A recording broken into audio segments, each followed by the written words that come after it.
पीले दांत वाली बहू। रंजना कभी ब्रश नहीं करती थी। उसे कितनी बार उसके माँ बाप ने डांटा, लेकिन उसका कोई असर उस पर होता ही नहीं था, जिस कारण से उसके दांत पीले पीले हो जाते हैं। शादी के बाद अरे बहू, वैसे तो तुझ में कोई कमी नहीं है, पर तेरे दांत इतने पीले कैसे हैं बेटा? कैसे मतलब? कोई सर्जरी थोड़ी ना कराई है। वो तो क्या है ना, मैं ब्रश नहीं करती थी तो पीले हो गए। अब क्या करूं? आप कहें तो लाल करवा लूं या फिर काले? यार ये क्या है, क्यों माँ से लड़ रही हो? लड़ रही हूँ?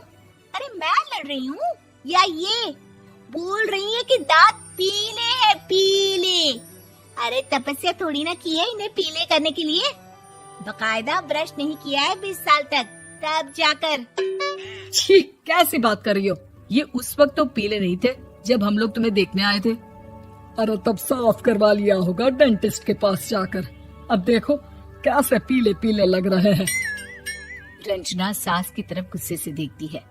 फिर शुरू हो गई पीले पीले पीले।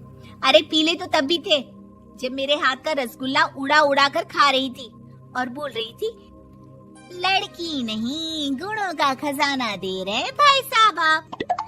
खैर, अब वो लोग करते भी तो क्या करते, पीले दांत वाली बहू पल्ले पड़ी थी तो झेलना तो था ही। एक दिन कीर्तन में रंजना गाना गा रही थी। अरे कमला बहन, माँ का द्वार है, यहाँ तो सब शुद्ध होकर आते हैं, फिर अपनी बहू को ब्रश भी नहीं करवाती तुम। दूर से पीले पीले दांत भक्ति में बाधा उत्पन्न कर रहे हैं। अरे कोई 2 साल की बच्ची थोड़ी ना लेकर आई हूँ मैं बहू बनाकर। अच्छी खासी लड़की है, अरे कैसे करवाऊं ब्रश? ये तो उसे खुद करना चाहिए ना। अब माँ बाप तो इसके जैसे तैसे निपटा दिए, ये नहीं सोचा कि सास कैसे संभालेगी। सास बहू को लेकर घर आ जाती है, लेकिन सोच लेती है कि अब इसे लेकर कहीं नहीं जाएगी। अगले रोज बहू कहती है, अरे क्या हो गया, मंदिर नहीं जाना क्या? कीर्तन का वक्त हो रहा है। मेरी मधुर वाणी से कान्हा जी जागते हैं और सोते हैं। आप तो जानती है ना उनकी भक्ति में कितना मन लगता है मेरा। वो क्या है ना, तबीयत ठीक नहीं लग रही है मेरी, आराम करूंगी मैं। तबीयत ठीक नहीं लग रही? अभी तो मिथुन के गाने पर नाच रही थी आप, और अब बोल रही है कि तबीयत ठीक नहीं लग रही। अरे भक्ति में मन लगा लो सासू माँ, ऊपर जाना है, क्या मुंह दिखाओगी आप? हाँ? सास को बहू की बात पर गुस्सा आ जाता है। मैं क्या मुंह दिखाऊंगी, इसकी चिंता तो ना कर, समझी?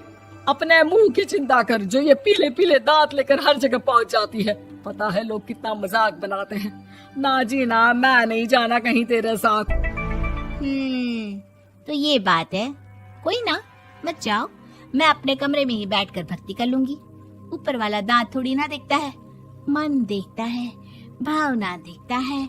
और अरे बस बस, तू सब कुछ दिखा, बस ये सफेद चमकदार दांत ना दिखाना किसी को, है? जा यहाँ से। बहू को सास की बात का कोई फर्क नहीं पड़ता, वो तो जैसी थी वैसी ही रह जाती है। सुबह नहाकर किचन में खाना बनाना, फिर खाना खाना, कीर्तन भजन करना और सो जाना। एक दिन, माँ जी मैं सहेली के घर जा रही हूँ, शाम को लेट आऊंगी। हाँ हाँ तो जाना, मैंने कौन सा तेरी आरती करनी है घर पर बैठकर। रंजना सहेली के घर जाती है, जहाँ वो पार्टी में जाने की तैयारी कर रही होती है। अरे शिखा, कहाँ जाने की तैयारी कर रही है? मैं गलत वक्त पर आ गई क्या? अरे नहीं यार, उल्टा सही वक्त पर आ गया। मैंने ये साड़ी और ज्वेलरी निकाली है यार, शाम को इनके ऑफिस की एक पार्टी में जाना है। बताना कैसा लग रहा है ये सब? नहीं यार, इस ड्रेस के साथ तो वो वाली ज्वेलरी अच्छी लगेगी। हाँ हाँ सही बोल रही है, मैंने ध्यान ही नहीं दिया। वैसे तो हमेशा से मस्त फैशन सेंस रखती है। तो बड़ा जाती होगी ना पति के साथ पार्टी में। रंजना कुछ नहीं बोलती, बस सोचती है कि यार काश ये बात सही हो जाती, पर मैं क्यों नहीं जाती पार्टी में? क्या इन लोगों की कोई पार्टी होती नहीं होगी? रंजना घर आती है और रात में पति से सवाल करती है, एक बात बताइए, आप मुझे किसी पार्टी में क्यों नहीं ले जाते? क्या आपकी यहाँ ऑफिस में पार्टी नहीं होती? पति बेचारा क्या कहता कि दांत पीले हैं तुम्हारे इसलिए। अरे कोई पार्टी होती नहीं हम लोगों के ऑफिस में, तो कहाँ से लेकर जाऊं? और मार्केट, मॉल, कहीं वीकेंड घूमना, कहीं तो। अरे यार, सारे हफ्ते में एक छुट्टी मिलती है, तो सोचता हूँ कि आराम ही कर लूं। क्यों? रंजना मन मार के रह जाती है। पहले कभी सास के साथ मंदिर जाया करती थी, लेकिन वो भी सास ने ले जाना बंद कर दिया। घर बैठी बैठी रंजना बोर हो जाती है। तभी उसे आइडिया आता है और वो मायके जाने का सोचती है। सासू माँ, 2 दिनों के लिए मम्मी के घर जा रही हूँ। अच्छा ठीक है, आराम से जा।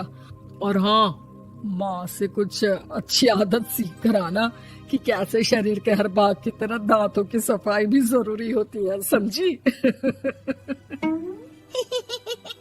शुरू हो गई ना आप। वो लोग आपकी तरह नहीं है कि छोटी छोटी बात का बतंगड़ बना दे। उन लोगों के लिए मैं मायने रखती हूँ, ना कि मेरे पीले पीले दांत। रंजना माँ को बिना बताए उन लोगों को सरप्राइज देती है, लेकिन जैसे ही वो दरवाजे पर पहुंचती है, अंदर देखती है कि घर वाले कहीं जा रहे होते हैं। अब माँ, काश रंजना दीदी के दांतों वाली प्रॉब्लम नहीं होती, तो वो भी हम लोगों के साथ चलती ना बुआ जी की बेटी की शादी में।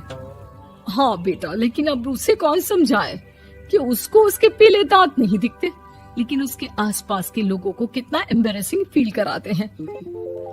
मुझे तो कितनी बार उसके स्कूल की टीचर ने शिकायत की कि उसके साथ कोई लड़की बैठना भी नहीं चाहती, और ना ही कॉलेज में कोई उससे बात करना चाहता था। लेकिन पता नहीं क्यों उसे ये बात समझ में ही नहीं आती। कोई कमी नहीं है उस लड़की में, बस यही कि दांत पीले हैं। वो तो भला हो जीजा जी और उनकी माँ का, जो दीदी को जैसी है वैसे ही रखा हुआ है। रंजना को अपने घर वालों की बात सुनकर बहुत दुख होता है। वो सोचती है कि वो क्या करे, लेकिन फिर वो सीधा डेंटिस्ट के पास जाती है, अपने दांत चमकाती है और कसम खाती है कि वो रोज ब्रश करेगी। अरे क्या हो गया? तुम तो 2 दिनों के लिए गई थी ना, पर कोई ना, अच्छा है, चलो आ गई तो। रंजना सास के सामने आकर खड़ी हो जाती है और पूरी स्माइल करती है, उसके चमकदार दांतों को दिखाती हुई। हैं? चले मंदिर? माँ, मुझे माफ कर दीजिए, मैंने आप लोगों को बहुत एम्बैरेसिंग फील करवाया। मैं आज से रोज ब्रश करूंगी।